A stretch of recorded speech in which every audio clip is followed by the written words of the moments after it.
Hello बच्चों, मैं श्रुति रस्तोगी अर्श इंस्टीट्यूट में आपका हार्दिक स्वागत करती हूँ। जैसा कि आपको पता है कि सीटेट की एग्ज़ाम की तैयारी हम लोग कर रहे हैं और दिसंबर में पेपर भी होना है। हमारे चैनल पे हिंदी की सीडीपी की और आपकी ईवीएस की और जो है संस्कृत की क्लासेस चल रही हैं, जो आपको रोज़ प्रतिदिन मिलती होंगी। तो अगर नहीं मिलती हैं तो चैनल को सब्सक्राइब कर लीजिए, जिससे नोटिफिकेशन आप तक पहुँच जाएगी और आप आराम से उसको देख पाएंगे और समझ पाएंगे और अपने परीक्षा की तैयारी कर पाएंगे। तो हमारा आज का जो टॉपिक है वह है जो बाल विकास का सीडीपी का। इसमें हम लोग 4 पाठों का अध्ययन पीछे कर चुके हैं। उसमें 4 पाठ हमारे थे। शिक्षा मनोविज्ञान का एक परिचय सबसे पहला पाठ था हमारा। उसके बाद उसमें हम लोगों ने जाना था अर्थ परिभाषा क्षेत्र। इसके अलावा बहुत से वैज्ञानिकों के बारे में संक्षिप्त रूप में जाना। उसके दूसरा अध्याय हम लोगों ने किया था बाल विकास की अवधारणा, अधिगम के साथ बाल विकास का संबंध, बाल विकास का तात्पर्य, विकास की अवधारणा, अभिवृद्धि विकास में अंतर आदि चीज़ों का हमने दूसरे अध्याय में देखा, जो आपको बताया था। तीसरा पाठ हम लोगों ने पढ़ा था विकास की अवस्थाओं के बारे में जानकारी हमने दी थी आपको। इसमें बालक के विकास की सभी अवस्थाओं का वर्णन किया था। गर्भावस्था, शैशवावस्था, बाल अवस्था, किशोरावस्था, युवावस्था और प्रौढ़ावस्था और वृद्धावस्था, इसके बारे में आपको बताया था। चौथा था आपका मनोविज्ञान के संप्रदाय। ये चौथा अध्याय हमने आपको बताया था मनोविज्ञान के संप्रदाय। इसमें संरचनावादी, प्रकारवादी और व्यवहारवादी, विश्लेषणवादी और गेस्टाल्टवाद आदि के बारे में जानकारी आपको दी थी। आज का हमारा टॉपिक है अधिगम के सिद्धांत। अधिगम माने होता है सीखना। चलिए देखते हैं। अधिगम का अर्थ है सीखना। अनुभव के आधार पर व्यवहार में होने वाले परिवर्तन ही अधिगम कहलाते हैं। निम्न वैज्ञानिकों के अनुसार अधिगम की परिभाषाएं निम्न प्रकार हैं। स्किनर ने कहा है व्यवहार के अर्जन में उन्नति की प्रक्रिया को अधिगम कहते हैं। क्रो ने कहा है ज्ञान और अभिवृत्ति की प्राप्ति ही अधिगम होती है। गिलफ्रोड ने कहा है व्यवहार के कारण व्यवहार में परिवर्तन, किसी व्यवहार के कारण व्यवहार में परिवर्तन को ही अधिगम कहा जाता है। मर्फी के अनुसार सीखना, व्यवहार और दृष्टिकोण दोनों का परिमार्जन ही अधिगम है। गेट्स ने कहा अधिगम अनुभव द्वारा व्यवहार का शोध है, मतलब अनुभव द्वारा व्यवहार का परिवर्तन ही गेट्स के अनुसार अधिगम कहलाता है। हेनरी स्मिथ के अनुसार अनुभव के परिणाम स्वरूप नए व्यवहार का निर्वर्णन अथवा पुराने व्यवहार का सुदृढ़ीकरण ही अधिगम होता है। यानी कि इसका कहने का मतलब यह है कि नए व्यवहार का वर्णन, यानी कि अपना जो है व्यवहार है उसका परिवर्तन, और पुराने व्यवहार का सुदृढ़ीकरण, यानी कि अच्छे से उस चीज़ को समझ के ग्रहण करना, सुदृढ़ीकरण, वो ही अधिगम है। उपरोक्त परिभाषा के आधार पर हम कह सकते हैं कि अधिगम की प्रक्रिया द्वारा व्यवहार में परिवर्तन होता है। अधिगम व्यवहार का परिमार्जन है। अधिगम द्वारा शिक्षार्थी के ज्ञानात्मक, भावात्मक तथा क्रियात्मक पक्षों का विकास होता है। ठीक है। अधिगम को प्रभावित करने वाले कारक, चलिए देखते हैं। अधिगम को प्रभावित करने वाले कारक निम्नलिखित हैं। ये विद्यार्थी से जुड़े हुए कारक कौन कौन से होते हैं अधिगम से? एक शारीरिक स्वास्थ्य, मानसिक स्वास्थ्य, सीखने की इच्छा, सीखने का समय, सीखने की में तत्परता, रुचि, बुद्धि स्तर, वो तो हो गया विद्यार्थी से जुड़े हुए ये। और फिर आते हैं शिक्षक से जुड़े हुए, शिक्षक का व्यवहार, मनोविज्ञान का ज्ञान, शिक्षण विधियाँ, शिक्षक का व्यक्तित्व और शिक्षक का बाल केंद्रित शिक्षा। ठीक है, ये आ जाते हैं शिक्षक से जुड़े हुए कारक। फिर आते हैं वातावरण से जुड़े हुए कारक अधिगम के। कक्षा का अनुशासन, विद्यालय की स्थिति, पारिवारिक वातावरण, सामाजिक वातावरण जो है आपके वातावरण से जुड़े हुए अधिगम के कारक हो जाते हैं। और पाठ्य वस्तु से जुड़े हुए कारक होते हैं पाठ्य वस्तु की प्रकृति, सीखने की विधियाँ और दृश्य भव्य सामग्री का प्रयोग। ये होते हैं आपके अधिगम से संबंधित कारक। अब देखिए अधिगम की प्रभावशाली विधियाँ कौन कौन सी विधियाँ होती हैं अधिगम की। क्लास को स्किप मत कीजिएगा, पूरा देखिएगा, और समझ में नहीं आया तो कमेंट सेक्शन में करके बताइएगा और हम आपको अच्छे से उसको दोबारा से एक्सप्लेन करेंगे। ठीक है, चलिए देखते हैं अगला। अधिगम की प्रभावशाली विधियाँ कौन कौन सी हैं? करके सीखना, निरीक्षण करके सीखना, परीक्षण करके सीखना, सामूहिक विधियों द्वारा सीखना और अनुकरण द्वारा सीखना। बच्चा किस तरीके से सीखता है? या तो करके सीखता है, या निरीक्षण करके देख कर सीखता है, परीक्षण करके सीखता है, सामूहिक विधियों द्वारा सीखता है, या अनुकरण करके सीखता है। इसके में आपको सामूहिक विधियों में है वाद विवाद विधि, वर्कशॉप विधि और सम्मेलन या विचार या गोष्ठी विधि। सामूहिक विधियाँ होती हैं जिसमें कई सारे लोग आपस में मिलकर सीखते हैं। इसमें प्रत्येक छात्र को अपने विचार व्यक्त करने व प्रश्न पूछने का अवसर दिया जाता है। वाद विवाद में वर्कशॉप विधि, इसमें विभिन्न विषयों पर सभाओं का आयोजन किया जाता है। सम्मेलन व विचार गोष्ठी विधि, इसमें विशेष विषय पर छात्रों द्वारा विचार विनिमय किया जाता है। अगला है प्रोजेक्ट व डाल्टन विधियाँ। ठीक है, आगे देखते हैं हम लोग अधिगम के प्रकार। अधिगम के प्रकारों का वर्णन देखिए आप। प्रयत्न और भूल द्वारा सीखना अधिगम के प्रकार। सूझबूझ द्वारा सीखना अधिगम। अनुकरण द्वारा सीखना। बुद्धि से अधिगम। सहचार्य द्वारा अधिगम। अब देखिए अधिगम के सिद्धांत। देखिए सिद्धांत आपके हर पेपर में आते हैं, तो सिद्धांत इसे ये चैप्टर आपका मोस्ट इंपॉर्टेंट है, इसको आप स्किप मत कीजिएगा, छोड़िएगा भी नहीं, ठीक है। और पूरा का पूरा आपको सुनना है, पूरा का पूरा आपको कंठस्थ करना, देखना है। और उसके नोट्स तो बहुत अच्छे से बनाइएगा, क्योंकि नोट्स आप बनाएंगे तभी रिवीजन होगा। अधिगम के सिद्धांत के में देखिए व्यवहारवाद के नियम। पहला है थार्नडाइक के अधिगम के नियम। थार्नडाइक के इस नियम को व्यवहारवाद के नियम से भी जाना जाता है। थार्नडाइक के सीखने के 3 नियम हैं। पहला प्रभाव का नियम, दूसरा तत्परता का नियम और तीसरा अभ्यास का नियम। आ जाता है इसमें कौन सा नियम सीखने के नियम में थार्नडाइक का नहीं है, तो ये 3 नियम देंगे, चौथा एक और दिया हुआ होगा, ठीक है। तो आपको याद होना चाहिए, ये प्रभाव का नियम, तत्परता का नियम और अभ्यास का नियम थार्नडाइक के हैं।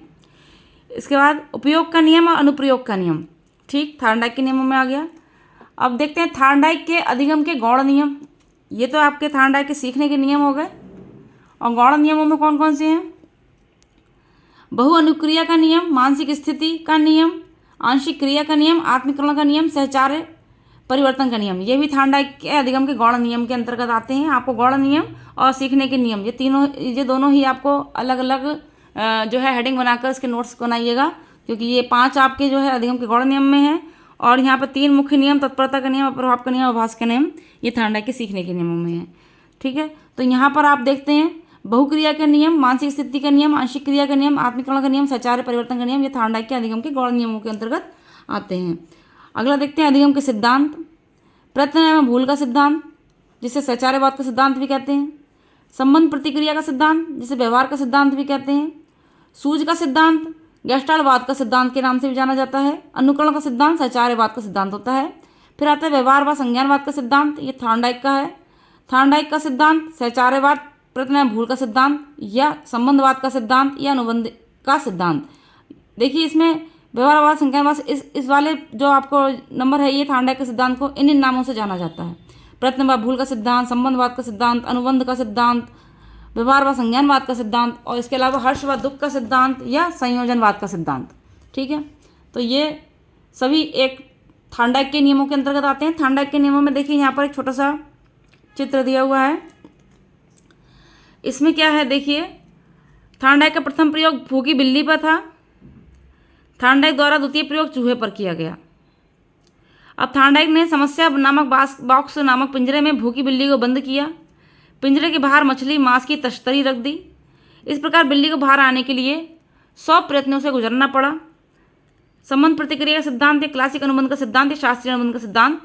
अगला आ जाता है पेवलव का। देखिए यहाँ पर ये दिया हुआ है कि ये खटका जो होता है, यहाँ पर बिल्ली को जो है प्रयत्न करने पड़ते हैं, और फिर खटका जैसे उसका जो प्रयत्न होता है उससे गुजरती है, तो खटका से दरवाज़ा खुल जाता है और वह बिल्ली बाहर आ जाती है, ठीक है।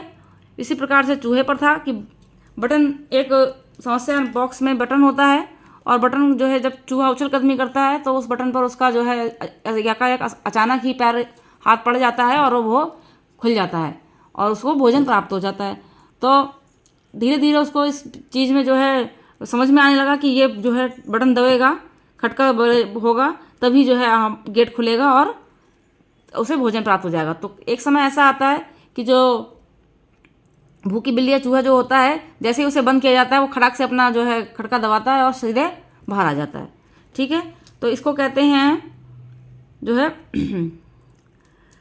संयोजनवाद का सिद्धांत, संबंधवाद का सिद्धांत, ठीक है, अनुबंध का सिद्धांत या प्रयत्न और भूल का सिद्धांत। पहले प्रयत्न करता है, फिर भूल होती है, फिर प्रयत्न करता है, फिर भूल होती है, फिर उसके बाद वो सीख जाता है, ठीक। दूसरा देखिए यहाँ पर संबंध प्रतिक्रिया का सिद्धांत या क्लासिकल अनुबंध का सिद्धांत या शास्त्रीय अनुबंध का सिद्धांत। अब ये देखिए अनुबंध का सिद्धांत है यहाँ पर शास्त्रीय अनुबंधन का या क्लासिक अनुबंधन का, ये है आई.पी. पेवलव द्वारा। आई.पी. पेवलव ने एक रूसी मनोवैज्ञानिक थे आई.पी. पेवलव, और इन्होंने सन 1904 में इस प्रयोग के लिए इन्हें नोबेल पुरस्कार भी मिला था। स्किनर का कथन था, संबंध सहज क्रिया द्वारा आधारभूत सिद्धांत है, इस पर सीखना निर्भर करता है।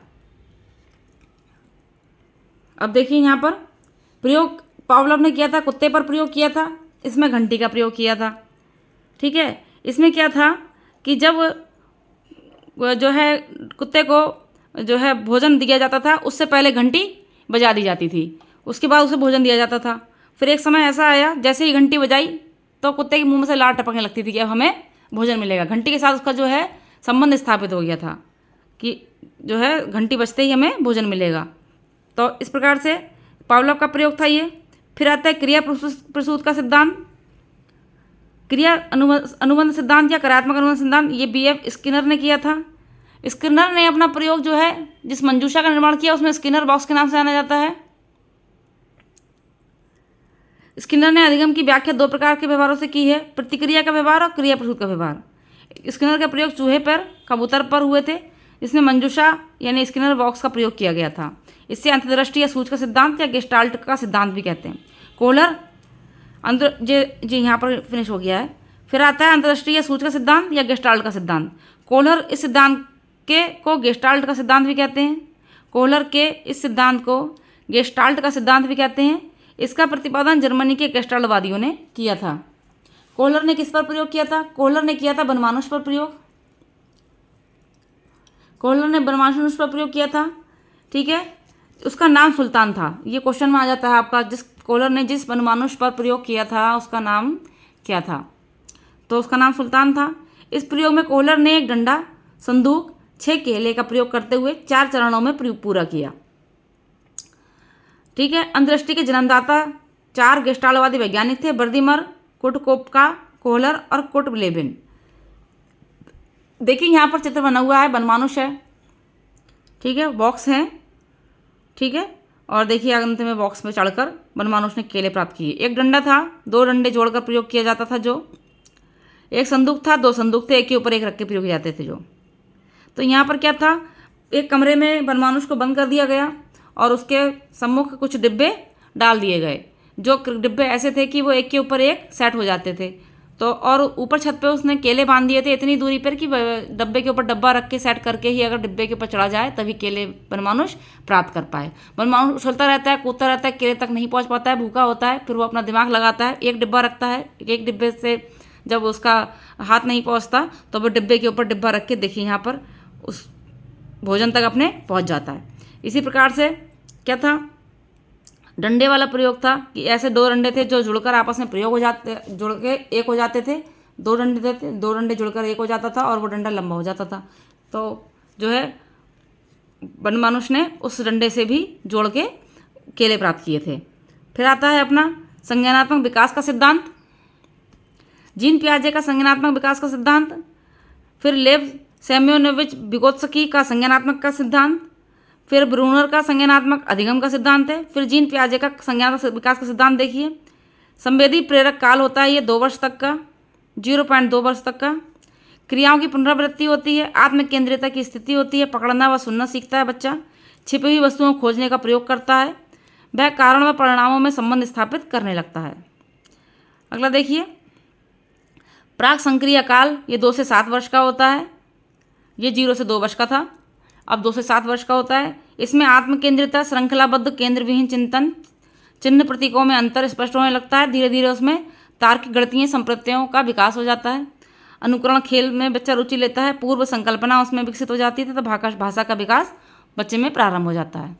फिर आता है आपका मूढ़ संक्रियात्मक काल, ये 7 से 11 वर्ष तक का होता है। विकेंद्रीकरण, अविनाशिता, क्रमगत क्षमता, नकारात्मकता, समरूपता, बातों को याद करने की शक्ति इसमें बढ़ जाती है। फिर आता है आपका औपचारिक संक्रिया काल जो 11 से ऊपरी वर्ष का होता है। इसमें अमूर्त तथ्यों पर विचार बालक करने लगता है, तर्क आधारित अगनात्मक कल्पनाएं करने लगता है। इस अवस्था में किशोर अपने चिंतन पर भी चिंतन कर सकता है। अपने चिंतन करने की क्षमता उस अवस्था में किशोर के अंदर विकसित, बच्चे के अंदर विकसित हो जाती है। तो यहाँ हमारा पाठ 5वां पूरा हुआ। पाठ का नाम था हमारा अधिगम व अधिगम के सिद्धांत। आशा करते हैं आपको अच्छा समझ में आ रहा होगा। और सिलेबस पूरा आपका दे रखा है हमने, सिलेबस का एक अलग से वीडियो हमने डाल रखा है कि इसमें CDP में क्या क्या आएगा। अगर किसी को कन्फ्यूज़न हो तो आप हमारी वीडियो विज़िट कर सकते हैं चैनल पर और उसे देख सकते हैं, ठीक है। और हमारे आपके चैनल जो वीडियोज़ हैं, जो अधिगम सामग्री है, वो आपको जो है गूगल पर भी मिल जाएगी। अर्थ इंस्टीट्यूट बाय श्रुति रस्तोगी नाम से आप सर्च मारिएगा तो वहाँ पर भी आपको प्राप्त हो जाएगी, ठीक है। तो मैं तो इतना कहती हूँ कि अगर हमारी क्लास के साथ साथ अगर आपने पिछले सभी CTET के पेपर हल कर रखे हैं तो सवाल ही नहीं उठता आपके 130 या 135 से नीचे नंबर आ जाएं, हैं। तो आप क्लास को पूरा लीजिए, स्किप मत कीजिए। शुरू से लेकर चल रहे हैं हम लोग, शुरू से ही आपकी क्लास चल रही है, बेसिक से चल रही है, पहले पार्ट से चल रही है, कोई बीच का टॉपिक नहीं है। आप 20 से पढ़ेंगे तो आप भूल जाएंगे। तो बीच से तो पढ़ना ही नहीं है, शुरू से लेके चलें आप। अब 5वां पार्ट है, 4 पार्ट कंप्लीट हो चुके हैं, 5 के बाद 6ठा चलेगा, 6ठे के बाद 7वां चलेगा। इस तरीके से हम कंटिन्यू आगे बढ़ते रहेंगे। और 2 चीज़ें तो आपको फॉलो करनी है, आपको जो बता रखी हैं हमने। डेली क्लास लेनी है और अपने खुद के नोट्स तैयार करने हैं, है नहीं है। रेगुलर क्लास लेते रहने से आपका एग्ज़ाम तक आपका लेवल इतना बढ़ जाना है कि आप क्वेश्चन को देख कर तुरंत ही आप उसका आंसर दे देंगे। और देखो, घुमा फिरा के क्वेश्चन बहुत दिया जाता है, क्योंकि टफ होता है थोड़ा सा पेपर टफ नहीं होता है, लेकिन क्वेश्चन ऐसा होता है कि घुमा फिरा कर दिया जाता है। याद तो आप करते हैं, लेकिन अगर आप सही से उसको समझेंगे नहीं पाठ को, तो आप उसका जो है समझ ही नहीं पाएंगे क्वेश्चन हमें उत्तर वह क्या पूछना चाह रहा है। क्योंकि आपको इस चीज़ को तो मोस्टली लेके चलना है कि आप शिक्षक बनने जा रहे हैं, तो आपको सरल भाषा में तो पूछा नहीं जाएगा, है नहीं है। पढ़ आप समझेंगे तभी आप इसको समझ पाएंगे, वहाँ उसकी भाषा पेपर की समझ पाएंगे।